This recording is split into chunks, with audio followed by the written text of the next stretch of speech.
What should have been a soft part of Houston's schedule now has Houston fans questioning everything. Texans lose 32-27 to Tennessee.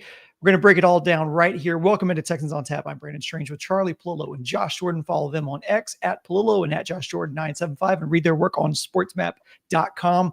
Gents, this game had blowout written all over it after the first 2 minutes. Really after the first minute. Pierce gets that 80-yard kick return. And then the quick pass play to the end zone. It's 7-0 right out of the gate. You're thinking, easy peasy. Should have this wrapped up by the half. But then this just turns into a really comprehensive loss to a 2-win team in your home stadium. On offense, it was C.J. Stroud's first multi-touchdown game since week 6. But once again, no offensive touchdowns in the second half. Joe Mixon completely shut down, save for one big catch and run in the fourth quarter. Look, we can parse blame a lot on here. That's what I want to get to first is Texans had a chance to tie this game late. Can't do it. I want to know, do you think this was Houston's worst loss of the season? And also, which side of the ball do you think is more to blame for this loss? Oh, this is by far their worst loss. They got their asses kicked in Minnesota, but they were on the road. The Vikings are really good. I mean, they lost to Detroit at the gun, blew the lead, but at least were in the game until the gun with one of the elite teams in the NFL. At the Jets is a worthy rival to this one. At Green Bay, you lose. At the gun. The Titans suck. Right? As we covered many angles in the preview, they are terrible. They'd scored more than 17 points in 2 games the entire season. They topped 17 by halftime. This was a total team effort by the Texans, who deserve to lose. I don't want to just hear playing down to the competition. The Texans are not an elite team. They're very fortunate. The AFC South is a dung heap because they're still in firm command, but they look nothing like a real contender. The first half was amazing to me. I don't know that there's ever been a team in NFL history that recorded 7 sacks and a half defensively, but had a bad half defensively, giving up touchdown drives to the Tennessee freaking Titans of 89 and 95 yards. The offense in the second half said, we can top that or bottom that with 83, 85 yards of total offense. C.J. Stroud with 2 absolutely pathetic interceptions in this game. You mentioned Mixon bottled up again. Yes, recency bias. I think for who the Texans are and purport to be or think they're on the cusp of being, this isn't the worst loss of the season. This is one of their worst regular season losses in franchise history. Oof. Yeah, I mean, it was bad. I mean, there's no way to sugarcoat this. And for me, this is on the offense, man. Aaron Wilson had this on Twitter. They went 3 for 13 on third down today. That is not going to get it done. Let's just come out and say it. This offense stinks. They couldn't score again in the second half. They can't get out of their own way. They force runs when it's clearly not working, thinking that CJ is going to save you on third down. And then your offensive line either holds or they give up immediate pressure, miss a blitz pickup, what have you. How many times did you see CJ on third down get the ball and immediately just have to throw it out of bounds or just scramble out of the way? They're just not efficient. And they keep shooting themselves in the foot. I start counting after 11 penalties today. Same old stuff. Nico Collins touchdowns getting taken off the board because of dumb penalties. Mixon goes in motion there at the same time as Tank Dell, so you lose that too. That's what cost them the game. You score a TD there, I think you win. And it's interesting, Mixon kind of made up for that, made a nice play, picked up a big chunk of yardage for him, but just for them to run directly into the line with Mixon and then have to throw the ball out of bounds immediately because there's too much pressure. So it's that left guard center. It's not getting better. It's a big problem. This team, I just don't see how CJ overcomes it. The pressure is a problem. I know he threw a couple interceptions. One of them, it looked like him and Nico just weren't on the same page. He also had some beautiful throws in this game. And then he also had some near picks, but I'm not putting this all on CJ. No running game. The offensive line is a disaster. Patterson and Scruggs, I don't know if there's a ranking of center left guard combos, but there are 32 teams in the NFL. There's no way they're in the top 25. Jeffrey Simmons, he's a load. He could do damage against a lot of people, but he could throw Scruggs around like a rag doll. as he did for the sack in the final sequence before the safety that actually gave the Texans a scintilla of hope with the onside kick, but that didn't work. It was a balanced effort, right? The offense, the second half garbage show, we talked about that. But the defense, I mentioned the long touchdown drives in the first half, a 70-yard touchdown pass, and I don't care what Chigo Okonkwo's size and speed are. He's averaged 8.2 yards per catch this year. He had 172 yards in receptions, I think, for the season, and then gets 70 on one play as Henry To'oTo'o just lets him run right through his zone and then kind of trots after him is what it looked like. And at the stadium, I didn't get the best of angles on that. Eric Murray also with a whiff. He had a couple of bad ones. Jimmy Ward with the pick 6 on a bad throw by Levis. At least Ward reeled it in after bobbling.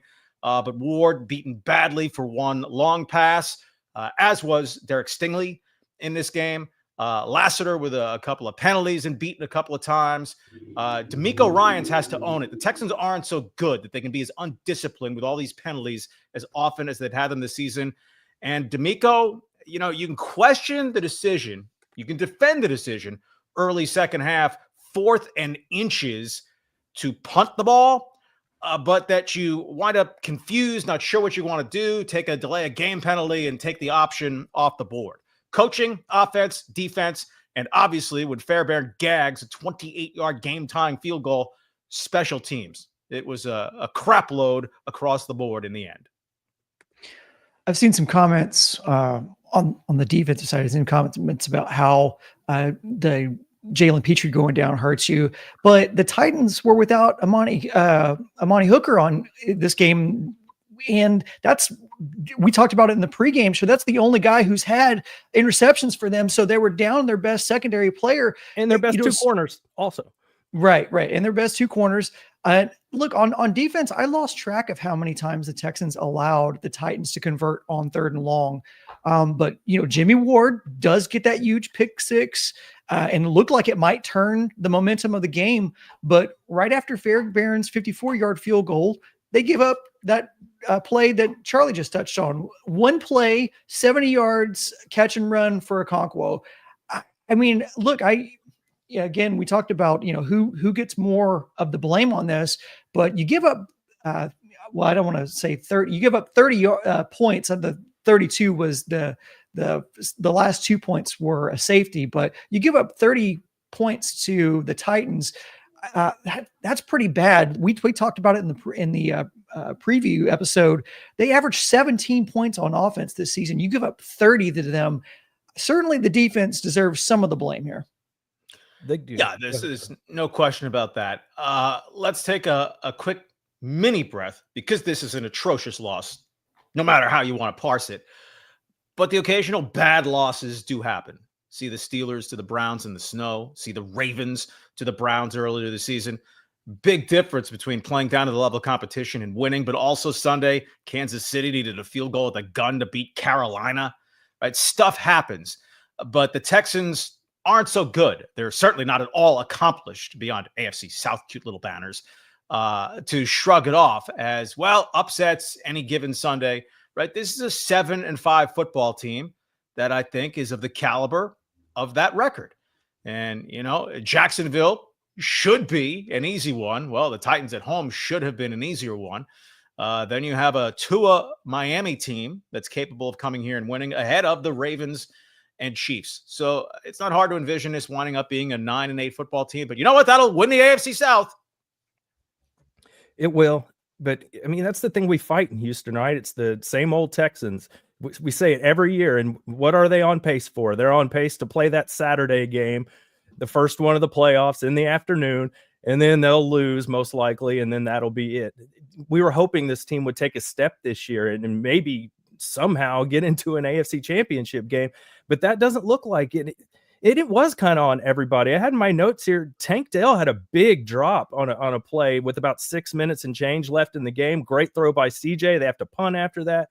It was all over the place, but as much the defense does deserve some blame, but they're not in this game without the defense, without that pick 6, without the special teams turnover on the punt. I mean, the Texans had so many opportunities. They just weren't able to capitalize. And what was the deal with Joe Mixon yelling at the fans? Was that Texans fans? Was that Titans fans? Could anybody see what was going on there? The I just think he was probably understandably angry mood. The very costly penalty on the would have been Nico touchdown. It was a snuff film, basically, in the running game today. He had 20 yards receiving on one catch. His other 4 receptions were for a total of 3 yards. I mean, he has separate catches for -3, -4. Not a good day for Joe Mixon's Pro Bowl candidacy. Maybe he was aware of that. No, I couldn't tell which fans he was talking to, but he definitely was interacting with the fans. It could have been Titans fans at the game. I hope that it was Titan fans and that he wasn't going back and forth, jawing with Texans fans. Bill O'Brien moment. You suck too. You suck too. Well, there was plenty of that to go around. He was admitting that Bill O'Brien sucked, right? If you That's right. Too. That's right. There was a confession of honesty in there. Another game of double-digit penalties, guys. Charlie mentioned the punt on 4th and inches with the confusing play calls there. And then play calls that the broadcast team they were scratching their head on. That play in particular, where you could have just let Stroud stay in. If you thought you were going to go for it on 4th and inches, you could have let Stroud stay in. And if you were just going to take the delay of game, you could have stayed at the line, tried to draw them off, and then take the delay and punt. But then taking the delay and then bringing the punt team on, and then Mixon, constantly, the play call where you're trying to run it up the gut when it was doing nothing. How much of a problem now is, and look, Bobby Slowick has been much maligned throughout the season. He has been a talking point throughout the season of play calling, but it feels like DeMeco Ryans is starting to take his lumps now in criticism. And it doesn't help himself when he's also seems to be making excuses, saying things like the offense did good enough to be able to win this game. Where are you at with being believers in this Texans coaching staff being good enough to take this team to the next level? Well, I thought Slowick was overhyped last season. It was more about C.J. Stroud being terrific than Slowick as the quarterback whisperer. I mean, their second half offense this season basically is giving the productivity you'd expect from an expansion team. It's just ridiculous week after week after week. The Cowboy game, the exception to the rule, and internally how they break that down, I don't know, except it just all breaks down. That was 83 yards of second half offense in this game. All right. The core issue remains the offensive line is subpar, egregiously so at 2 spots. And Shaq Mason's not getting any better or younger. So that leaves you Tunsil and Howard as a good set of tackles. They're going to have to improve in that area. That Stroud is taking a modest step back in season 2, as we talked about in the preview. Hey, he was so brilliant as a rookie. It wasn't logical to expect that he was just going to be 25% better in his second year just because of the experience of his rookie season. And well, on quarterbacks, I want to give a quick plug to Will Levis, who obviously was under tremendous pressure the whole game. 7 times sacked in the first half. I guess no one in the NFL wears a Timex watch, but was taking a licking, kept on ticking. And oh, by the way, it was 11 for 11 at one point late in the first half. He hadn't conclusively shown yet by any stretch that he's the guy for the Titans, but I'm sure this is a game that they look at the pick 6 aside that, man, this gives them hope that he's a tough guy who stood in there and delivered some balls. Yeah, when we talked about it in the preview, that the Texans are like 27th or 28th in run blocking according to PFF. So you saw today what happens when Joe Mixon can't just create on his own and do it all himself. You saw what happened today, and they couldn't open any rushing lanes. And I think it was Jay Feely on the broadcast. Like, that's the strength of the Titans, are those big D tackles. Why are you running up the middle so much? Why not try and get to the edge? Try something else. You're the most weakest at guard and center, and that's where they're the strongest. I don't know why they didn't try to run outside more. I think on defense, they let Tony Pollard go for over 100 yards. So, I mean, that's kind of what happens. They ran the ball well. You didn't. And in crucial situations, you couldn't pick up first downs. You're getting penalties, taking points off the board. And we've said it before about Fairbairn. Yeah, he hits some nice 50-yarders, and especially when it's not crunch time. When it's crunch time, we've seen he'll miss them. he's not the most clutch kicker. So I don't think this is why they lost the game, but it certainly didn't help. That's obvious. Lost the opportunity to win the game in overtime. No questioning that. Yeah, I couldn't help but think of you, Josh, when he missed that chip shot to tie the game. You've been on the Fairbairn skepticism train for quite a while now. In crunch time, Fairbairn does not seem to be super accurate. Again, from just a chip shot, a 28-yard field goal, guy can hit 54 when it doesn't matter. But when it's 28 and the game's on the line, man, it just a boneheaded, simple, just pulling it to the left there. And looking back on it now, guys, how big of a failure was the Texans standing pat at the deadline, considering the fact that you don't seem to have enough offensive weapons? You don't seem to have a reliable offensive line now. I mean, Nick Caserio, I mean, this is going to be, if they, depending on how long this spiral lasts for them, and there's no reason to think they won't still control the division for the rest of the way down the season, but this really looms large now for Nick Caserio not making a move at the deadline. They're a wide receiver short, and would they have topped the price that was paid for Amari Cooper as one example? I mean, they can't say, well, Stephon Diggs is going to get healthy. Free agent after this season anyway, and in his 30s, coming off a blown ACL. John Mechie had a nice game against the Cowboys. Mechie against the Titans, 1 catch, 6 yards. Robert Woods, 1 catch, 8 yards. Xavier Hutchinson, 0 catches. So you have 2/3 of what you think is a nice 3 wide receiver package with Nico Collins and Tank Dell managing to stay healthy. But they're a piece short. Dalton Schultz, essentially, again, MIA. You wonder if his job is safe for next year, certainly on the current contract, the $12 million per year. Cade Stover being featured a little bit more. The early touchdown seems to be more mobile. Not a road grading blocking tight end, but better than Schultz as a blocking tight end. But problem one with the offense is the interior of the offensive line. That's it, right? And that's the problem, is they were busy telling us that, it's a lazy narrative, that their pass blocking and our run blocking isn't any good. It's not just the O-line. It's a much bigger issue than that. And they're dying on that Kenyon Greenhill, and they didn't make any moves. And I know it can be hard to get offensive linemen, but we saw what the Vikings, they go get Cam Robinson from the Jaguars for, I think it gave up a conditional 5th rounder.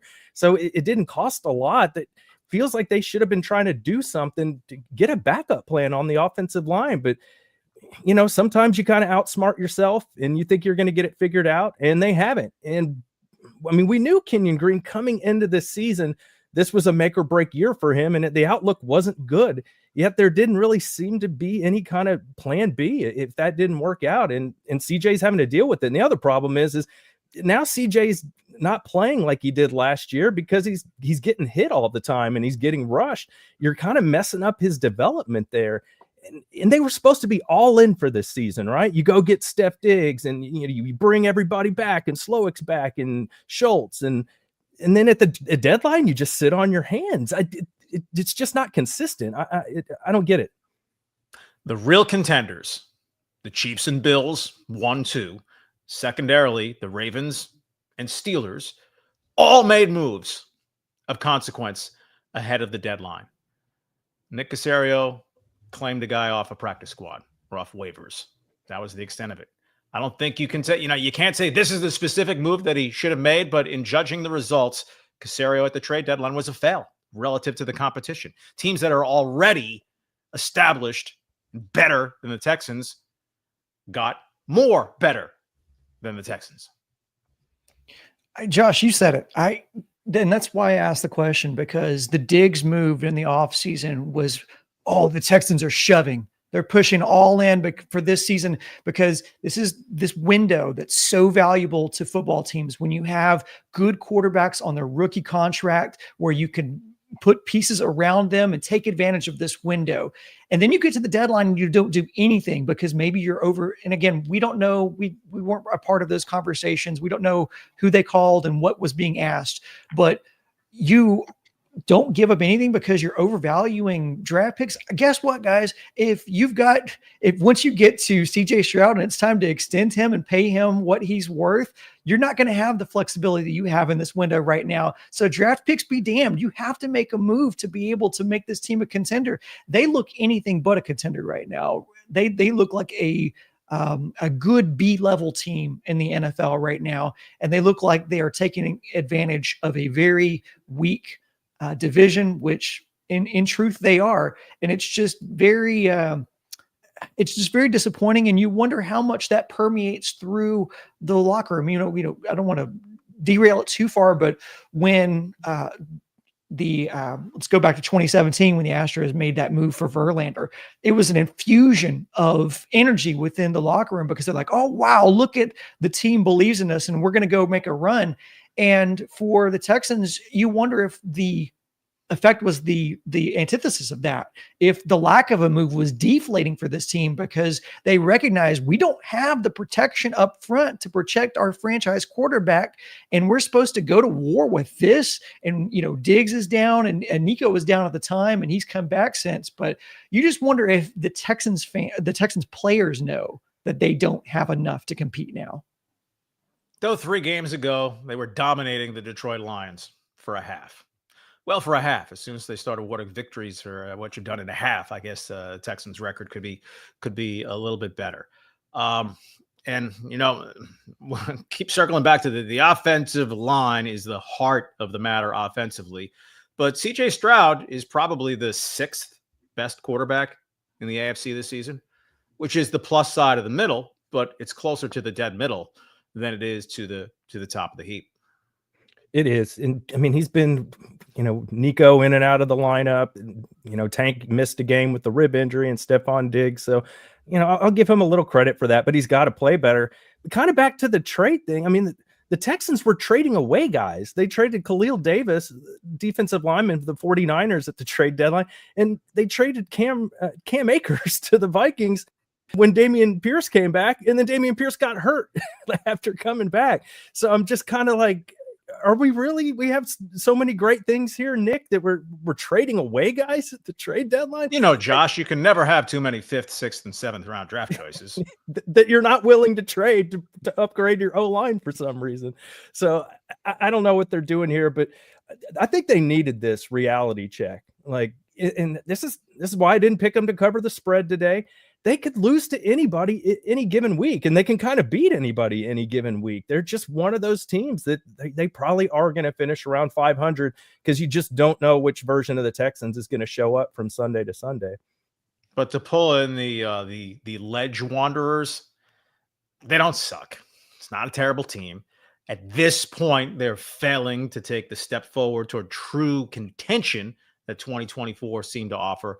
But they are 7-5, albeit a weak division. They are going to win it, but they better win that first home playoff game or this season's a failure. Right? They're going to get a home wild card weekend playoff game as last season against the Browns. They won that, then were pretty much non-competitive and getting blown out at Baltimore. Right? This season, the record is not going to be better than 10-7 unless they have one hell of a finishing kick about to unfurl. And if you don't beat the Chargers or the Broncos or the AFC North runner-up, whoever's going to come in here with a team looking to be at least as good as the Texans, you will have gone backwards from 10-7 and winning a playoff game a year ago.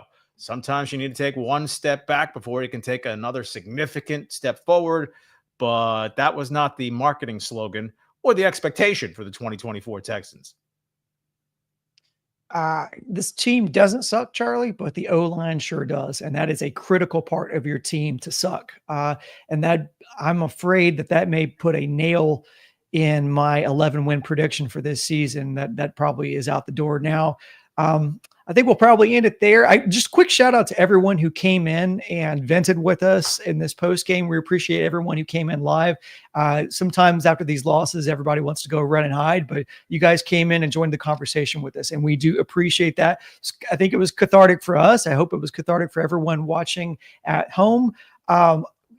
that'll be it for this episode of Texans on Tap. We're going to be back on Thursday to preview Texans Jags. So hopefully, the Texans are still in that soft part of the schedule. Hopefully they can bounce back. Hopefully this is a reality check that gets all of their attention and they can use that as motivation to be able to get what should be another easy win on the road against Jacksonville. Thanks for joining us. For Josh, Charlie, I'm Brandon. Go Texans. Hit like, guys. Hit like. Hit like.